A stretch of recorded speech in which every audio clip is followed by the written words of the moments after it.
모세가 길을 가다가 숙소에 있을 때에 여호와께서 그를 만나사 그를 죽이려 하신지라.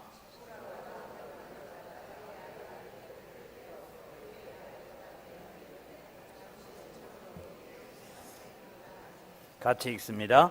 여호와께서 그를 놓아 주시니라. 그때의 십부라가 피난편이라 함은 할례 때문이었더라. 아멘. 오늘 우리는 이 할례가 그렇게도 중요한가 하는 부분을 가지고 오늘 말씀을 좀 생각해 보려고 합니다. 그래서 구약 시대에 할례가 그렇게 중요했다면 오늘 우리에게는 이것이 어떤 의미를 가지고 다가오는가 하는 것을 우리가 살펴보려고 합니다. 그래서 하나님께서 이제 모세를 만나 주시는 장면 가운데서 가시 떨기나무 불꽃 가운데서 만나셔서 내 발에서 신을 벗으라 라고 하셨습니다. 이 신을 벗는다 라는 것은 너의 주인은 나다 라는 걸 말합니다. 그래서 그 당시에 신을 벗고 사는 사람들은 종들이었습니다. 그래서 하나님께서 이 신발을 벗어드는 이 행동을 통하여서 너의 삶의 주도권을 내가 쥐고 가겠다 하는 얘기를 말씀을 드렸습니다.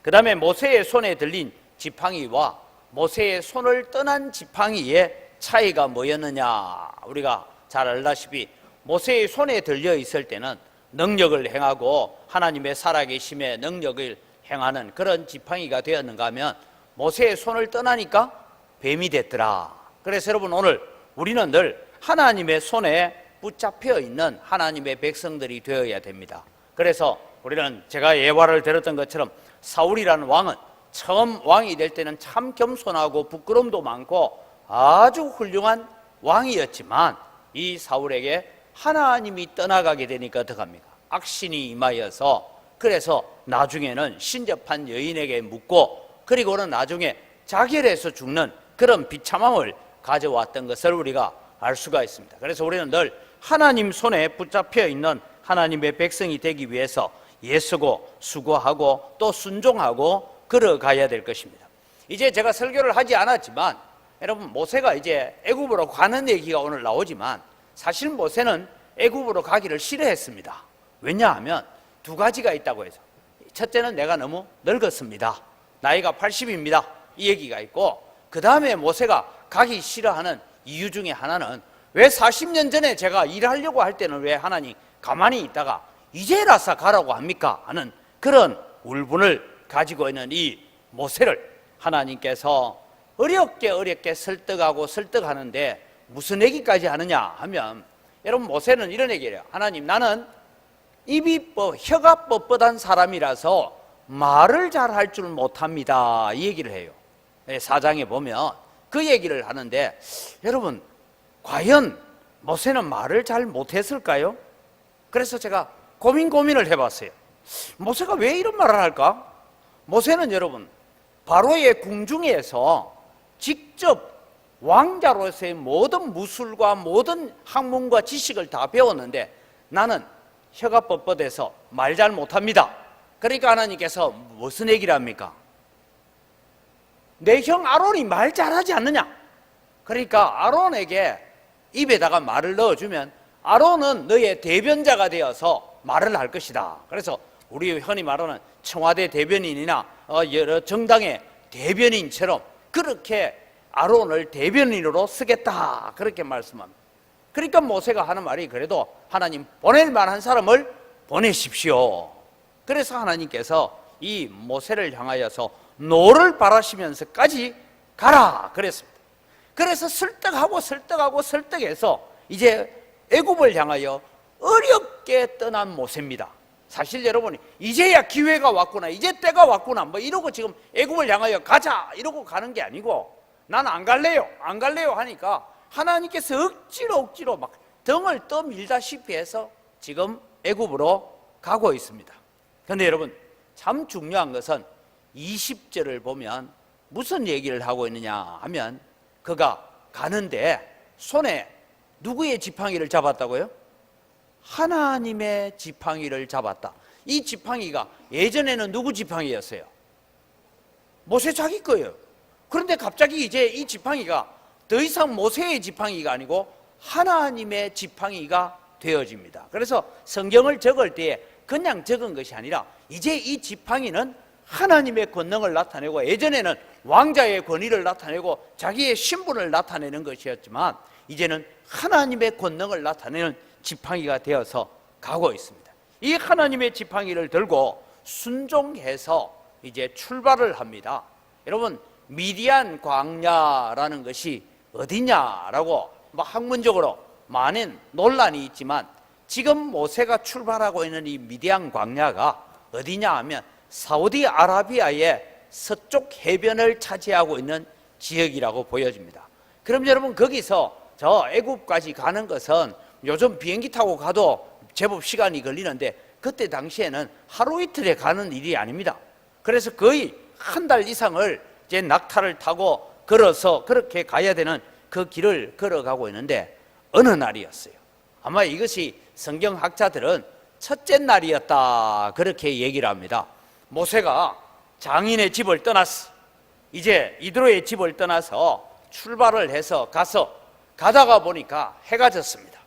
그래서 거기에 이제 텐트를 치고 이제는 하룻밤을 묵기 위해서 준비를 하고 있는데, 갑자기 하나님께서 오셔서 모세를 죽이려고 하셨어요. 여러분, 성경에는 그런 얘기를 하고 있습니다. 모세가 길을 가다가 숙소에 있을 때에 여호와께서 그를 만나사 그를 죽이려 하신지라. 모세를 어떻게 죽이려 하는지는 잘 모르겠지만, 아마 우리가 볼 때에 모세가 호흡이 막히다든지 갑자기 기도가 막혔다든지 그렇게 해서 모세가 깔떡깔떡 숨이 지금 넘어가고 있습니다.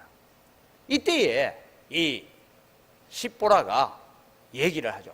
무엇 때문에 지금 이러냐고, 어디가 아프냐고.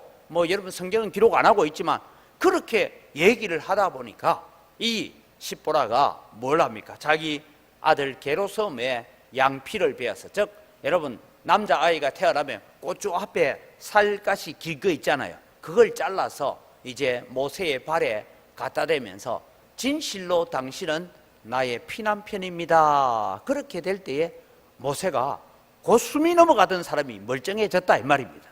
그럼 이 일이 무엇을 얘기하고 있냐? 왜 하나님은 모세를 죽이려고 하실까? 그 부분을 여러분 오늘 우리가 성경을 통해서 배워봐야 되는데, 전에도 제가 한 말씀드린 적이 있는데, 모세가 처가살이를 하고 있습니다. 처가살이를 하는데, 여러분, 처가살이를 하니까 자기 마음대로 하겠어요, 못 하겠어요? 왜 못해요? 그건 내가 저 가장인데, 어떤 분은 좁쌀 서대만 있어도 처가살이 안 한다, 그런 얘기를 하는 얘기도 있는데, 여러분, 모세가 처가살이를 합니다.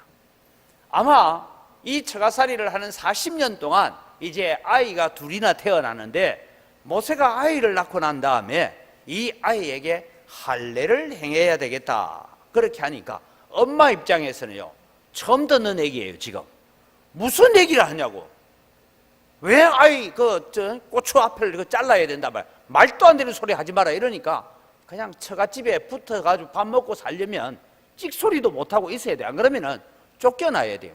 그 다음에 여러분, 우리는 우리나라의 법하고 중동의 법이 좀 다른데요, 이런 얘기했습니다. 여러분, 이제 우리 성경의 이해를 위해서 제가 설명을 좀 하는데, 우리 집에 종이 하나 왔어요. 남자 종이 하나 왔는데, 이 종이 보니까 참 아가 똑똑하기도 하고 총명하기도 하고 그렇게 해서 참 괜찮아. 그래서 이 종을 사서 이제 오다가 나이가 한 20대 됐으니까, 야, 너도 장가를 가야 되지 않겠냐.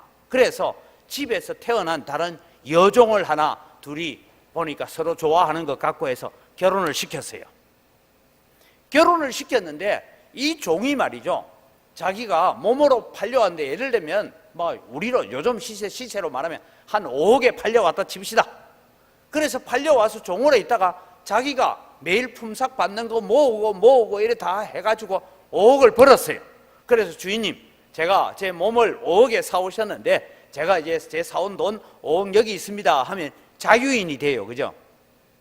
뭔 소리인지 몰라요. 성경 읽어보면 나와요, 이 얘기가. 성경에 있죠. 자유인이 돼요. 그래서 나 이제 자유하겠습니다 이러면은 이 여종을 줘서 이 여종하고 자기 사이에 아이가 태어났어요. 이 자기 부인하고 아이는 어떻게 됩니까? 같이 데리고 나가요? 그건 주인 거예요.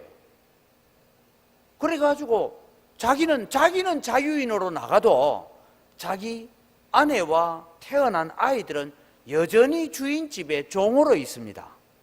그러면은 이 종이 뭡니까? 나는 내 처자를 사랑하여서 자유인 되는 것보다 주인 집에 영원히 종으로 있겠습니다 하면 이 종을 데리고 가가지고 뭐 합니까? 문설주에다가 귀에 구멍을 뚫죠, 그죠? 여자들이 귀 구멍을 많이 뚫는데 그건 내가 당신 종입니다 이런 뜻인 것 같아요. 그래서 뚫은 건 아니죠. 예. 하여튼 그렇습니다. 여러분. 그런 의미에서 여러분 보면 이 이도로의 집에서 모세가 40년 동안 거기가 처가살이해서 돈 한 푼 들고 온 거 없이 그냥 지팡이 하나만 짚고 와가지고 40년을 살았지만 내가 자유를 하겠습니다 하고 자유인을 선언하고 나가게 되면 이 이도로의 딸이나 아들이나 다 누구 거 재산이 돼요? 자기 장인 거예요. 자기 거 아니에요.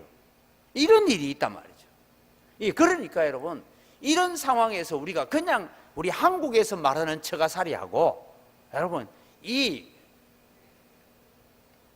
건동 지역의 이 아랍 지역에서 있는 처가살이하고는 전혀 다른 문제입니다. 처가살이 한다는 건 종으로 산다 이런 얘기예요. 그래서 야곱도 사실은 라반에게 종으로 살았어요. 그런 삶을 이야기하고 있는 것입니다. 그래서 여러분 이 십보라가 안 된다 하면 못하는 거예요. 그래서 할례를 하지 못했습니다. 그런데 오늘 여기에 이게 할례가 그렇게 중요한 거. 왜? 안 가려고 하는 모세를 억지로 설득을 하고 설득을 해서 모세 보고 애굽으로 가서 너 민족을 구원해라. 내가 너를 보내서 너로 하여금 이 애굽 땅에 있는 이스라엘 백성들을 구출하게 하겠다. 그렇게 말씀하셔놓고 왜 가서 첫날 저녁에 숙소에서 있는데 하나님은 죽이려고 하셨고 그래서 또 이 호피를 베어서 발에 갖다 대면서 진실로 당신은 나의 피난편이다 이렇게 하니까 살려주시고 이게 뭐 하는 얘기입니까 도대체? 이런 의문을 우리가 가지게 되죠. 그런데 아마 모세가 이 죽어가는 모세를 보고 이 십보라가 딱 느낀 것은 뭐겠습니까? 아하, 내가 하나님의 언약의 백성이 되는 이 아들의 할례를 하지 않아서 죽이려고 한다. 아마 십보라가 모세를 보고 왜 그러냐고 어디가 아프냐고 숨이 넘어가는 거 볼 때 아마 모세는 그런 얘기를 아마 숨이 끌떡끌떡 넘어가면서 할례 이래 얘기한 것 같아요. 그래서 이 얘기를 하는구나. 그래서 할례를 행한 겁니다. 자, 그러면은 이 할례가 그렇게 중요한가? 모세를 죽일 만큼 중요한 문제인가? 창세기 17장 10절에서 14절을 우리가 함께 읽어가면서 우리가 말씀을 보려고 합니다. 같이 봅니다. 너희 중에 남자는 다 할례를 받으라. 이것이 나와 너희와 너희 후손 사이에 지킬 내 언약이니라. 너희는 포피를 베어라. 이것이 나와 너희 사이의 언약의 표징이니라. 너희의 대대로 모든 남자는 집에서 난 자나 또는 너희 자손이 아니라 이방 사람에게서 돈으로 산 자를 막론하고 난 지 8일 만에 할례를 받을 것이라. 너희 집에서 난 자든지 너희 돈으로 산 자든지 할례를 받아야 하리니 이에 내 언약이 너희 살에 있어 영원한 언약이 되려니와 할례를 받지 아니한 남자 곧 그 포피를 베지 아니한 자는 백성 중에서 끊어지리니 그가 내 언약을 배반하였음이라. 여러분 여기 아주 중요한 얘기랍니다. 하나님께서 맨 처음 아브라함에게 할례의 언약을 얘기하시면서 너희 집에서 이제 태어나는 사람이든 돈 주고 사온 종이든 어떡하든 할례를 행하지 않으면 그 할례 받지 않은 사람은 내 백성 중에서 끊쳐진다. 그 얘기를 해요. 이 얘기가 여러분 신명기에 가면 거듭거듭 계속해서 내 백성 중에서 끊어진다 이 얘기를 하고 있습니다. 그럼 백성 중에서 내 백성 중에서 끊어진다 이 말이 무엇을 의미하고 있느냐 하면 내 언약에서 제외된다 그런 얘기입니다. 하나님의 언약 백성에서 제외된다. 이걸 여러분 오늘 우리 시절로 말하면 예수님을 믿지 않는다 이 말이에요. 교회는 왔는데 할례 안 받았다 이 말은 다르게 하면 오늘 신약적인 의미를 얘기하면 예수님을 믿지 않는다. 그러면 그는 어떤 사람이냐? 자기 의를 의지한다. 이런 얘기인데 이 부분을 제가 좀 설명을 하려고 해요. 내 백성 중에서 끊어버리겠다. 그것을 두고 성경이 이 할례를 행하지 않는 것을 왜 그렇게 심각하게 생각하느냐 하면 이 할례 행위의 기본적인 마음은 뭔가 하면 내 육신은 죽었습니다. 여러분, 아브라함이요, 하나님께서 약속을 하셨어요. 창세기 15장에 내가 너로 내 후손들을 저 하늘의 별과 같이 바다의 모래와 같이 많게 하겠다 했어요. 그러니까 모세가 이 아브라함이 하나님께 질문을 합니다. 하나님, 그렇게 하나님 약속하셨는데 그 일이 이루어질 징표를 내게 하나 주십시오. 표징을 하나 주십시오. 그렇게 얘기하니까 하나님께서 뭐라 합니까? 3년 된 수소를 잡아오고 또 염소를 잡아오고, 그래서 그 염소와 송아지를 각을 떠서 두 조각으로 나누어서 놔놔라. 그리고 비둘기는 목만 비틀어서 놔둡니다. 그런데 여러분, 놔두고 기다리는데 이 피냄새를 맡고 하늘에서 독수리와 솔개들이 막 내려오니까 모세가 막 쫓고 있었어요. 아브라함이 쫓고 있다가 너무 피곤해 잠이 들었어요. 근데 잠이 들었는데 갑자기 큰 이런 불빛이 하나 나오는데 보니까 거기서 타는 횃불이 나와서 횃불 하나가 쪼갠 이 고기 두 사이로 쫙 지나갑니다. 처음 듣는 얘기 아니죠? 지나가요. 그럼 이게 뭐 도대체 무슨 얘기냐? 성경에는 이 얘기가 딱 예레미야서에 한 번 나옵니다. 예레미야서에 나오는데 이거 뭔가 하면 두 사람이 언약을 맺어요. 약속을 맺고 난 다음에 무슨 얘기를 하냐면 이 언약을 먼저 파기하는 자는 너희가 쪼갠 송아지 사이로 지나가고 하는 얘기가 예레미야에 나오는데, 이 언약을 먼저 파기한 자는 이 짐승처럼 쪼개어져 죽을 것이다 라는 저주의 맹세예요. 근데 문제는 이 쪼갠 고기 사이로 횃불만 지나갔지 아브라함은 지나가지 않았어요. 그런 약속을 하나님께서 내가 내 생명을 걸고 너의 후손이 하늘의 별처럼 바다의 모래처럼 많게 하겠다 했는데, 그래도 기다려도 소식이 없어요. 그래서 어떻게 합니까? 하갈을 취하여서 낳은 아들이 이스마엘입니다. 이스마엘을 낳고 13년이나 지나서 하나님께서 뒤늦게야 오셔서 너는 내 앞에서 행하여 완전해라. 그 말이 할례와 연관이 있습니다. 할례를 받는다 하는 것은, 그래서 이제는 이 할례에 대한 얘기가 나오는데, 이 할례는 내 육신적인 정욕의 방법으로 나는 자녀를 낳을 수 없습니다. 하나님이 주셔야 됩니다. 그 고백이. 그걸 시편에는 자식은 여호와의 주신 기업이요 상급이다, 그렇게 말씀하고 있어요. 정말 중요한 것은 이제 이 몸에 행해진 할례 행위, 그것이 중요하냐? 그래서 이스라엘 백성들은요, 무슨 일이 있어도 딱 태어난지 남자아이가 태어나고 8일째가 되면 할례를 합니다. 그래서 예수님께서도 말씀하신, 너희가 모세의 율법을 어기지 않으려고 안식일에도 할례를 하지 않느냐? 그렇게 할 만큼 할례는 이스라엘 백성이 아주 중요한 문제입니다. 그러나 여러분, 이 할례라는 표징을 통해서 하나님께서 하나님의 백성들에게 오늘 모세에게 요구하시는 것이 무엇이냐 하는 것입니다. 이 할례는 외형적인 의식으로 자동적으로 구원받는다. 우리가 말하면 교회 나와서 신앙 고백하고 세례 받으면 구원받는다, 그것을 의미하지 않습니다. 세례를 받는데 어떤 세례를 받아야 됩니까? 마음의 세례를 받아야 돼요. 나는 교회 다니니까. 우리는 지식적인 세례를 받을 수가 있습니다.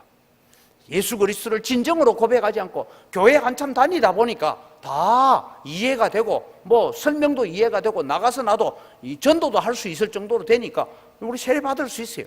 근데 그 사람이 진짜 예수 믿느냐 안 믿느냐 하는 것은 성령님만 아세요.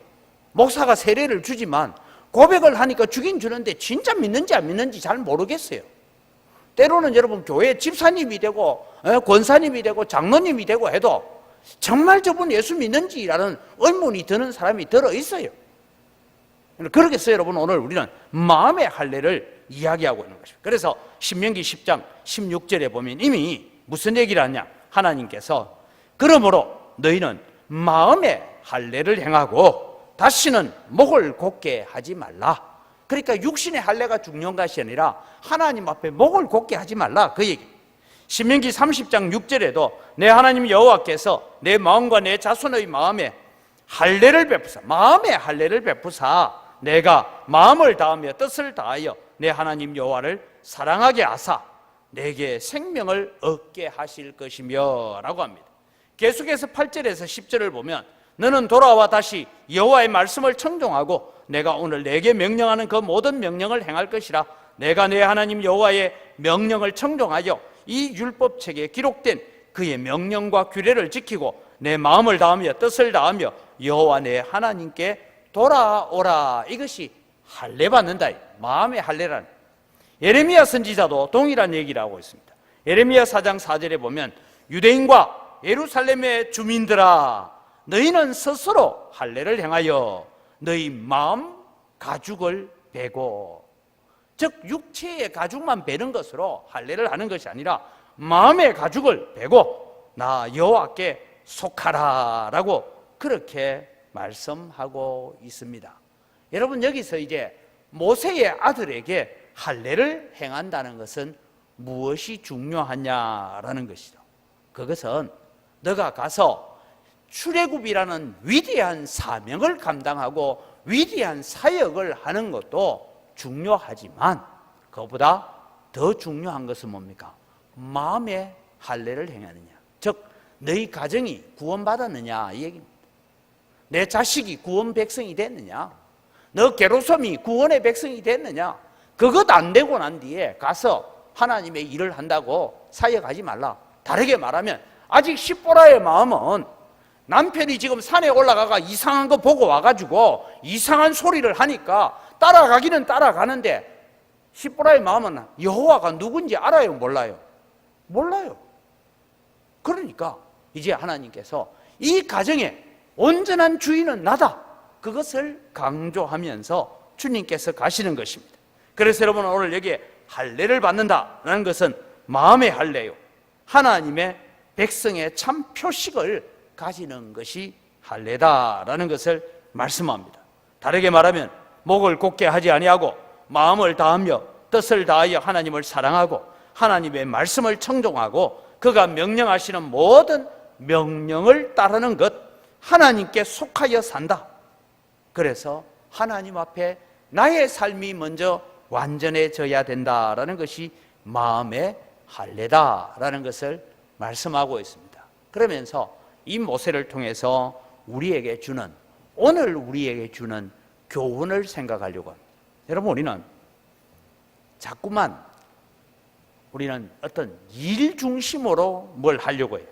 그래서 사역을 참 중요시 여깁니다. 우리 목사들이 만나면, 이번에도 제가 이제 동기 목사님들 만나서 하루를 같이 지내고 하면서 밤늦게까지 얘기하고 뭐 이런 여러 가지 교제를 하면서 느끼는 것이 뭐냐 하면, 뭐 교회가 크고 적고 뭐 교인이 많고 적고를 떠나서 참 신실하게 하나님 앞에 엎드려 가고 있느냐, 목사가, 아니면 그냥 일을 잘하느냐, 그런 문제 같아요.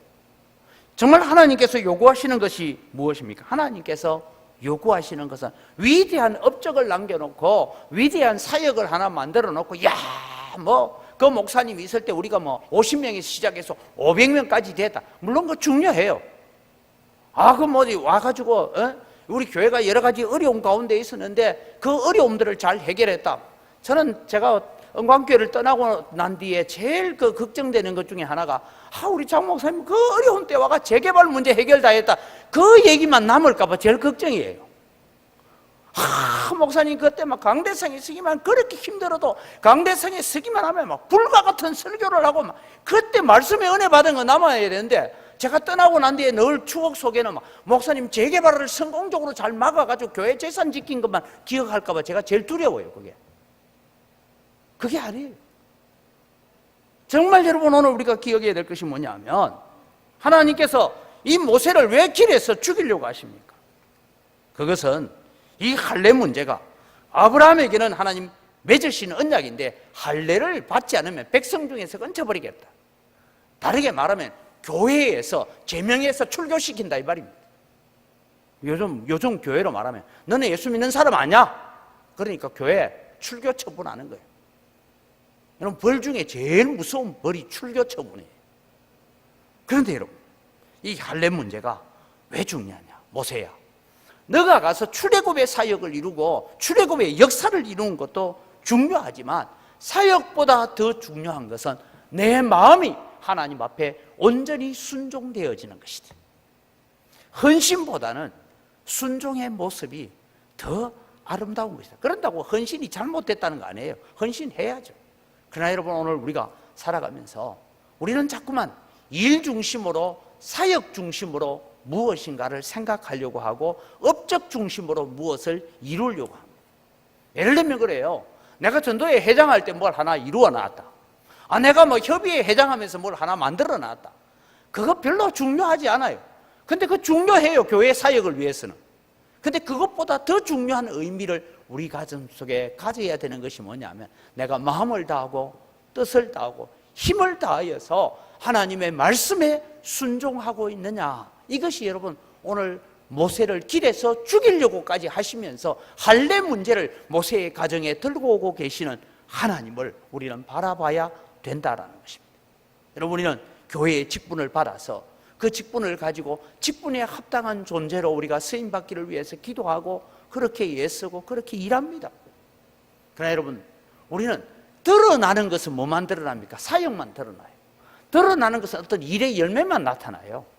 그러나 우리가 정말 내 자신을 바라보면서 열매를 바라보는 것이 아니라 내 마음이 하나님 앞에 어떻게 드려지고 있는지를 하나님은 보기를 원하신다. 이것이 여러분, 오늘 모세의 아들에게 행하는 할례 문제다라는 것입니다. 그래서 너희는 양피를 베는, 그냥 그 가죽을 베는 것이 중요한 것이 아니라 마음의 가죽을 베어야 된다라고 말씀하고 있는 그 주님의 마음을 오늘 또 우리가 알아가면서 우리가 2019년을 보내면서 정말 우리가 그 아들의 장성한 분량에까지 자라가려고 하면 오늘 우리 마음속에 좀 그런 마음을 가졌습니다. 하나님, 나 부족한 줄 하나님 아시잖아요. 내 잘 안 되는 거 하나님 아시잖아요. 그런데 하나님, 내 마음 아시잖아요. 내가 비록 위대한 업적을 이루고 내가 맡은 부서에서 큰 일을 성공적으로 하지는 못했다 할지라도 하나님 제 마음 아시죠. 제가 얼마나 하나님 앞에 순종하려고 하고 얼마나 하나님 앞에 무릎 꿇려고 하고 얼마나 들은 말씀대로 내가 한번 살아보려고 하고 그렇게 애쓰고 있었습니다. 그것을 우리가 주님 앞에 드리기를 원합니다. 이것이 여러분 모세의 가정에 할례를 가지고 찾아오셔서 순종해 가고 있는 모세에게도 목을 조아서 죽이려고까지 하시는 그 하나님의 의도가 무엇이냐. 여러분, 오늘 우리는 그런 차원에서 할례 문제는 내가 어떤 사역을 이루는 것보다